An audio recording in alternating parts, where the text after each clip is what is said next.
सब मार डालेंगे, रानी को ले जाएंगे।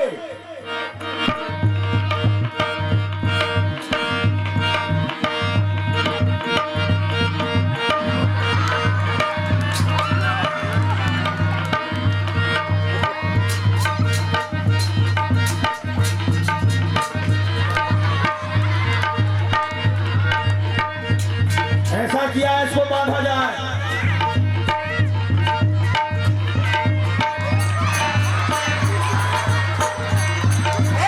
इसको बांध दो।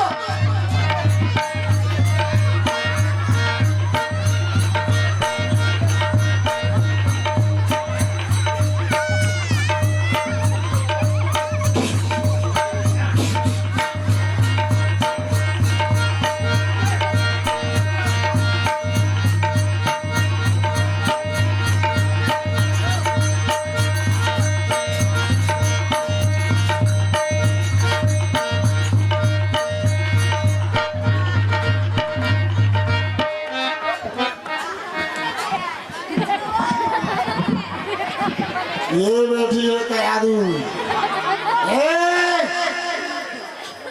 चलो हमारे साथ चलो।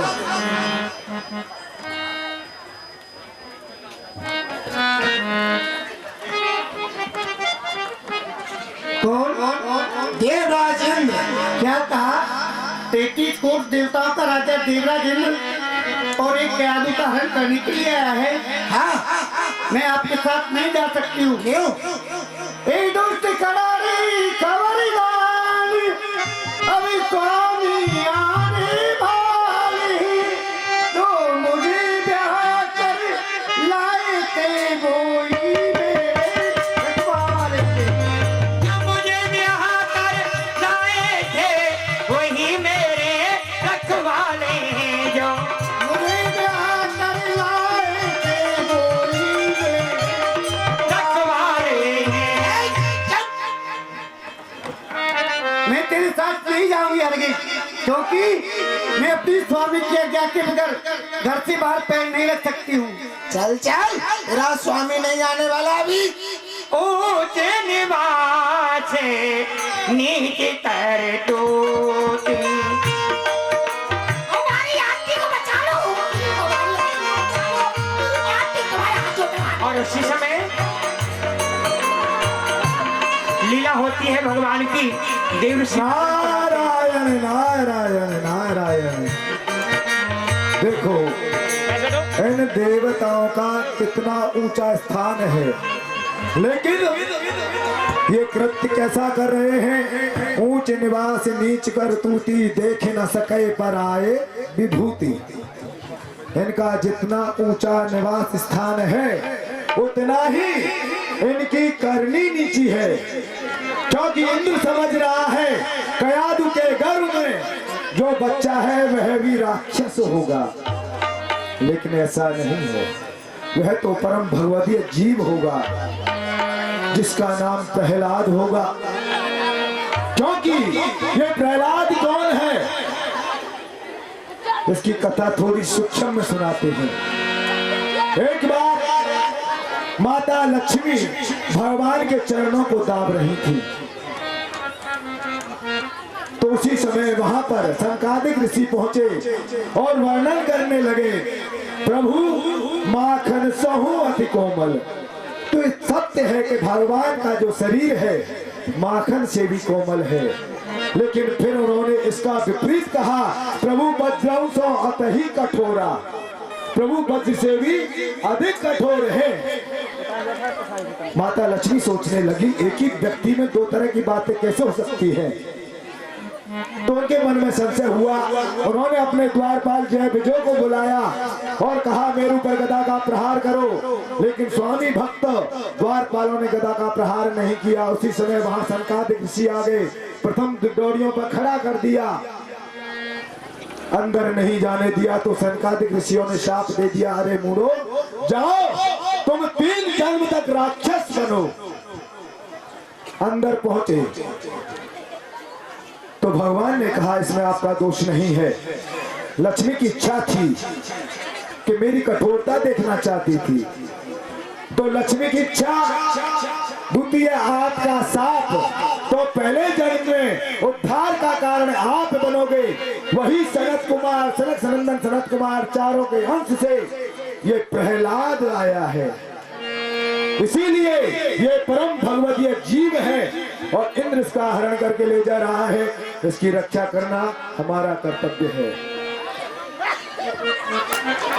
श्रीमन नारायण नारायण नारायण श्रीमन नारायण नारायण नारायण। देवराज इंद्र, गुरुदेव प्रणाम। कल्याण मस्तु। ये क्या कर रहे हो है? एक अबला का हरण करके ले जा रहे हो, तुमको ये शोभा नहीं देता।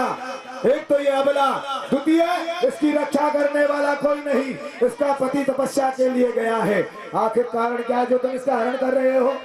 गुरुदेव, एक राक्षस का पुत्र, जो भी इसका पुत्र होगा वो भी राक्षस होगा। नहीं देवराज, ये आपकी सोच जो है ठीक नहीं है। जरूरी नहीं है कि दुष्ट का पुत्र दुष्टी ही हो, इसलिए इसे तुम छोड़ जाओ। हम अपने संरक्षण में लेते हैं और अपने स्वर्ग को लौट जाओ। ठीक है गुरुदेव, जाओ। प्रणाम। पुत्री कयादू, आज से हम तुम्हें अपनी धन पुत्री मानते हैं। चलो हमारे आश्रम में चलो। जब तक तुम्हारा पति तपस्या करके नहीं आता है तब तक तुम हमारे आश्रम में रहना। चलिए गुरुदेव। आइए।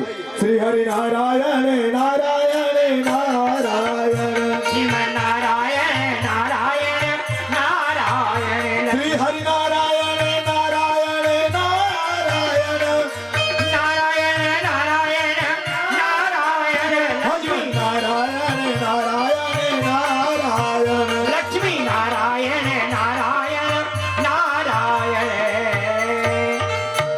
देवऋषि नारद ने कयाधु को अपने आश्रम में निवास कराया, जहां पर की 12 अक्षर मंत्र का जाप ओम नमो भगवती वासुदेवाय कयाधु जी ने किया। और उसी सुखिया पर प्रहलाद जी का जन्म होता है। इधर में है कच्छपु जंगल में घोर तप कर रहे हैं। एक समय तो बन के माई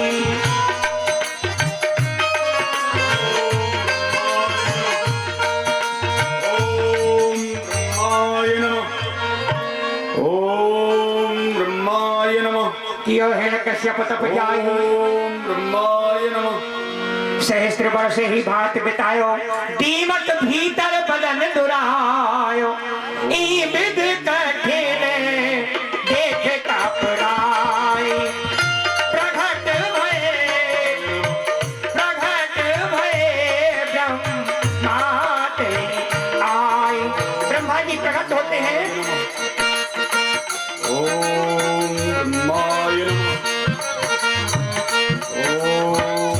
प्रकट हुए ब्रह्माता ये हिरण्यकश्यप और ये मेरी घोर तपस्या कर रहा है। अब इसको चल करके वरदान देना चाहिए। ब्रह्मरूही ब्रह्मरूही ब्रह्मरूही, वरदान मांगो वरदान मांगो वरदान मांगो। भक्त हिरण्यकश्यप, मैं तुम्हारी तपस्या से अति ही प्रसन्न हूँ। तुम्हें जो भी वरदान मांगना है वो वरदान प्राप्त करो। हे जगत पिता, सर्वप्रथम मैं आपके चरणों में बार बार प्रणाम करता हूँ। कल्याण हो। हे देव, आप मेरी तपस्या से प्रसन्न होकर के मुझे वरदान देने के लिए आए हैं। हाँ। तो मुझे वरदान में अभी कुछ नहीं चाहिए। मैं चाहता हूं कि संसार में अमर हो जाऊं, मेरा काल कभी भक्षण न करने पाए। अमर होने का वरदान चाहता हूं। आप मुझे अमर होने का वरदान प्राप्त कराएं। हरे हरे हरे हरे। हिरण्यकश्यप, आपने कहा कि मुझे अमर होने का वरदान आप दीजिए। मैं अमर होने का वरदान नहीं दे सकता हूँ। क्यों? मैं सृष्टि का रचयिता हूँ, सृष्टि को रचता हूँ। मैं स्वयं अमर नहीं हूँ, तो भला मैं तुमको अमर कैसे कर दूं? आपको अमर नहीं कर सकता हूँ। अन्य आप और वरदान प्राप्त करो। आप ही अमर नहीं हैं,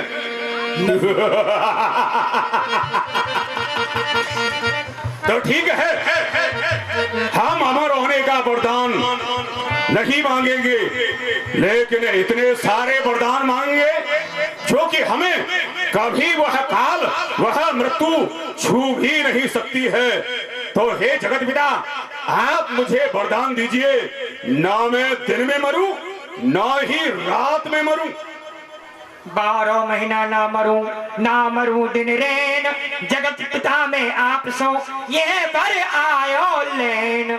और ना ही मैं आकाश पर मरूं, ना ही पृथ्वी पर, ना घर के बाहर, ना घर के भीतर, ना ही किसी नर से, ना किसी पशु से, ना किसी अस्त्र से, ना किसी शस्त्र से, और आपके बनाए हुए 12 महीने में से किसी भी माह में मेरी मृत्यु न हो, ऐसा वरदान चाहता हूँ। एवं वस्तु ऐसा ही होगा।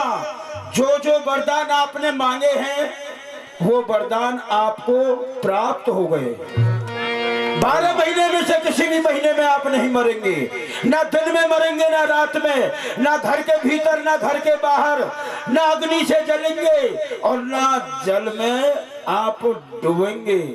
जो भी वरदान मांगे हैं आपको मिल गए। अब हम प्रसन्न हुए, हमारे मनोरथ की पूर्ति हुई। अब वह विष्णु हमें मारेगा तो कैसे मारेगा? अरे नहीं मार सकता है वो विष्णु।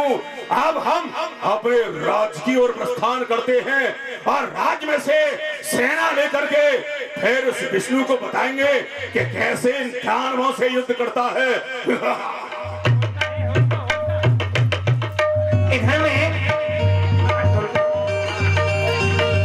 हिरण्यकश्यप की बहन टुंडा, जिनको की होलिका भी कहते हैं, वो तपस्या कर रही है घोर।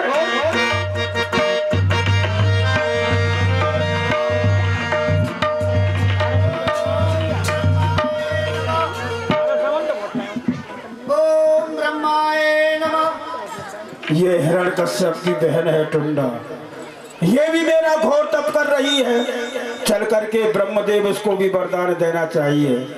ब्रह्मरूही ब्रह्मरूही ब्रह्मरूही, वरदान मांगो वरदान मांगो। देवी, मैं तुम्हारी तपस्या से अति प्रसन्न हूँ। जो भी वरदान मांगना हो वो वरदान प्राप्त करो। आप वरदान देने वाले कौन हैं? मैं जगत पिता ब्रह्मा हूँ। मैं जगत पिता में ब्रह्मा को प्रणाम करती हूँ। कल्याण हो, बोलो क्या वरदान चाहिए तुम्हें? हे जगत पिता में ब्रह्मा, मैं यही वरदान मांगना चाहती हूँ, जिस किसी को मैं अपने गोदी में लेके बैठूं वो जल जाए और मैं बच जाऊं। बहुत सुंदर वरदान प्राप्त किया है। हम तुमको यही वरदान देंगे। ये शीतल वस्त्र है और आप इसे ओढ़कर जिसे जलाना चाहोगी वो जल जाएगा, लेकिन तुम बच जाओगी, तुम नहीं जलोगी। जिसे जलाओगी वही जलेगा। ये लो, ये हमारा शीतल वस्त्र है। लेकिन एक बात याद रखना, क्या? किसी भगवान के भक्त को कष्ट नहीं देना, हरि भक्त को नहीं सताना। ठीक है। हाँ, इतना याद रखना।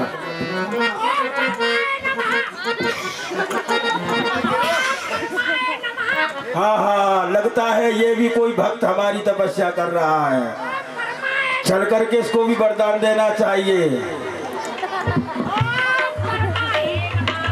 ओम ब्रह्माय नमः।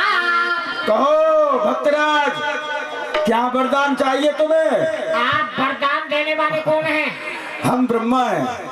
ओ बिजली के खम्मा? नहीं नहीं नहीं नहीं तुमको तो किसी चौराहे पे होना था, यहाँ कैसे आ नहीं गए? नहीं नहीं, तुम्हारी बुद्धि स्थिर नहीं है। जरा बुद्धि को स्थिर करो। सृष्टि का रचयिता, सृष्टि को रचने वाले आप क्या देने आए हैं? तुम क्या मांग रहे हो? आप जो भी कुछ देने आए दे डालो। अरे तुमको जो मांगना है वो मांग डालो। बिना मांगे नहीं मिलेगा। नहीं अरे ये मिलेगा। वरदान देते हैं, वरदान। अरे हमने मांगा, जब आपने दिया हाँ। फिर क्या फायदा हुआ? नहीं नहीं नहीं, मांगने से ही मिलता है। आप तपस्या कर रहे थे ना जी, हमको 3 वरदान चाहिए। कौन कौन से? सबसे पहला वरदान हमारा ये है कि हमारी 3 शादी करा दो। 3? हाँ, और फिर क्या करोगे? हमारी 3 शादी हम इसलिए करना चाहते हैं, पहली पत्नी आएगी वो हमारे लिए भोजन बनाएगी, अच्छा। दूसरी पत्नी आएगी वो बिस्तर लगाएगी, तीसरी पत्नी आएगी जब हम मर जाएंगे वो हमारे लिए रोया करेगी। दूसरा वरदान, चलो ये वरदान तुमको मिल गया, दे दिया हमने। दूसरा वरदान, हम काम के टाइम पर मर जाएं और भोजन के टाइम पर जिंदे हो जाएं। जब तुम मर ही जाओगे तो भोजन कहाँ से करोगे भाई? तुमने कहा कि हम काम के समय पर मर जाएं, और जब एक बार जीव मर जाता है तो पुनः वो जिंदा तो होगा नहीं, भोजन को कौन करेगा? और तीसरा वरदान ये है, हाँ। ये बादशाहपुर में जब घूमने जाते हैं यहाँ के कुत्ते बहुत भौंकते हैं, उनसे मना कर देना, हम पे नहीं भौंका करेगा। अच्छा टाटा, बाय बाय। ठीक है, जो भी वरदान मांगा है तुमको दे दिया।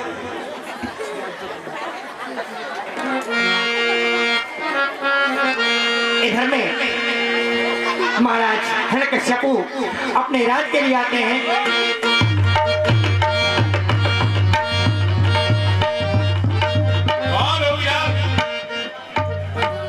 हम तुम्हें इस राज्य का कारभार सौंप करके गए थे कि हमारी अनुपस्थिति में तुम्हें इस राज्य की देखभाल करनी है, सुरक्षा करनी है, लेकिन तुम यहाँ पड़े हुए हो। सारे कपड़े गंदे कर दिए। महाराज आप तो तपस्या करने गए थे, वो 33 करोड़ देवताओं का राजा इंद्र, उसको न जाने कैसे पता चल गया महाराज हिरण्यकश्यप तपस्या करने गए हैं। वो यहाँ आया, मैंने उससे खूब युद्ध किया, वो 4 थे, मैं अकेला था, मैंने उनको मारा कम, घसीटा ज्यादा। मेरे बेटे मुझे बांध के पटक गए, आपकी रानी कयाधो का हरण करके ले गई। जी महाराज। वो है इंद्र, उसका इतना साहस जो कि हमारी पत्नी का हरण करके ले गया। ठहर जा इंद्र, ये है हिरण्यकश्यप, अब स्वर्ग पर ही आ रहा है, विष्णु को बाद में देखेगा लेकिन पहले तुझे देखेगा। ठहर जा, अभी मैं आ रहा हूँ। तेरा स्थान कितना ऊंचा है, ऊंच निवास नीच कर तू थी, स्वर्ग का तू राजा है, लेकिन फिर भी मृत्यु लोक में आकर के एक नारी का हरण करके ले गया। ठहर जा, मैं अभी आ रहा हूँ। और मार्ग में देवर्षि नारद। अरे कयाधु, स्वामी प्रणाम। प्रसन्न रहो, हमने सुना था कि वह देवराज इंद्र तुम्हारा हरण करके ले गया था, लेकिन तुम हाँ यहाँ- स्वामी, मेरा देवराज इंद्र हरण करके ले जा रहा था, बीच मार्ग में नारद जी आ गए, उन्होंने मुझको बचा लिया। बहुत सुंदर, बच गया वह इंद्र, लेकिन आज ही वह मौत के घाट उतार दिया जाता। लेकिन ये तुम्हारे साथ कौन है? बेटा पुत्र प्रहलाद, ये तेरे पिताजी हैं, आप इनको प्रणाम करो। पुत्र, पिताजी के चरणों में मेरा प्रणाम। मेरा बेटा प्रहलाद। आओ बेटा आओ। अरे वाह, हम तपस्या करने के लिए गए, हमारा पुत्र हो गया और हमें ये भी नहीं पता चला कि इतना बड़ा भी हो गया है। देखा लोभीलाल, आपके पुत्र बड़े सुंदर हैं। लेकिन हमने सुना है सुनिए, गुप्तचरों का। देखिए कितने सुंदर हैं, जरा मैं वर्णन कर दूं। नाक आप जैसी, मत्था आप जैसा, आंख आप जैसी और फोटो मेरा जैसा। ध्यान लगा वाणी को। हमने सुना है कि तुम्हारे भी तो एक पुत्र हुआ है। मेरे मैं तो आज ही अल्ट्रासाउंड करा के आया हूँ, मेरा तो लेटर बॉक्स खाली है। ये सरकार ने कौन सी मशीन चालू कर दी, औरतों के बच्चे होना बंद, मर्दों के चालू। अरे पुत्र तुम्हारी पत्नी पर ही हुआ है। ये पत्नी पे हुआ है, मैंने समझा मेरे पे हो गया क्या। नहीं, तुम सुनते कुछ हो, समझते कुछ हो, क्योंकि तुम बुद्धि के हिमालय हो। क्या नाम है उसका? तुम्हारे पुत्र का नाम है प्रमोद। अरे बुआ, ये आ गया।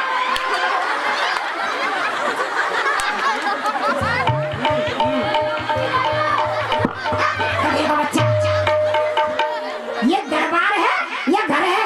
हर समय देखो पप्पी दे दो, पप्पी दे दो। हाँ, पैसा दे दो, एक रुपये चीज लूंगा। चीज लूंगा। क्या देगा? तेरे लिए गोल्डी फिर ला के चला। हाँ, सुनो, हमारा पुत्र आया है, लेकिन इसे ये नहीं पता कि हम इस संसार में सबसे महान हैं, सबसे बड़े हैं और हम ही भगवान हैं। हमारा यह जो राज्य है ये कितना बड़ा है ये हमारे पुत्र को नहीं पता। जी नहीं। हमारे पुत्र को दिखा करके लाओ, इस राज्य का भ्रमण करा के लाओ, ताकि ये भी तो समझे, क्योंकि ये यहाँ का राजकुमार है और होने वाला भावी युवराज है। जाओ बेटा। और सुनो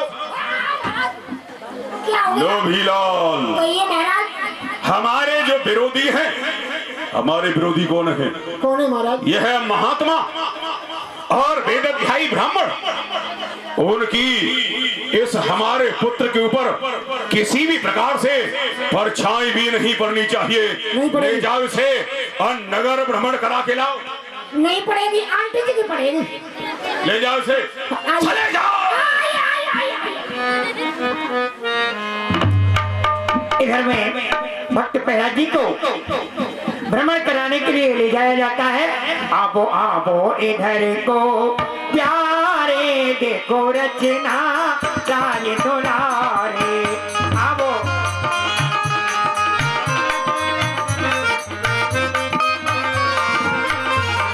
लोबीलाल, कहिए कुंवर जी। आप मुझको कुछ तो बताओ, क्या क्या है इधर? आप पूछिए। आप इधर क्या है? इधर क्या है? इधर धर्मशाला, और सामने क्या है? सामने गौशाला, और इधर क्या है? यज्ञशाला, और इधर पीछे? पीछे आपके पिताजी ने मना किया है, उधर नहीं ले जाएंगे हम आपको। क्यों? लोबीलाल जी, तुम सुन रहे हो? ये रोने की आवाज कहाँ से आ रही है? मुझे ऐसा लग रहा है ये गरीब बस्ती है। ये गरीब बस्ती की तरफ से ये आवाज आ रही है रोने की। चलो हम स्वयं चलकर देखते हैं। नहीं हम नहीं जाएंगे। आदेश का पालन हो। चलिए, चलो। आप कहता मत ले जाना बेटा, क्या चलो। चलो हमारे साथ। इधर में गरीब बस्ती की तरफ में जब भ्रमण करने के लिए गए, भागवती नाम की कुमारी, जिसकी आवा में बिल्ली के मासूम बच्चे दब गए थे, भूल से अग्नि लग गई। अग्नि इतनी विशाल हो गई और उस आवा में जो बिल्ली के बच्चे थे छोटे छोटे, जल नहीं जाए। इस कारण से वह भागवती नाम की कुमारी प्रजापति प्रभु ईश्वर को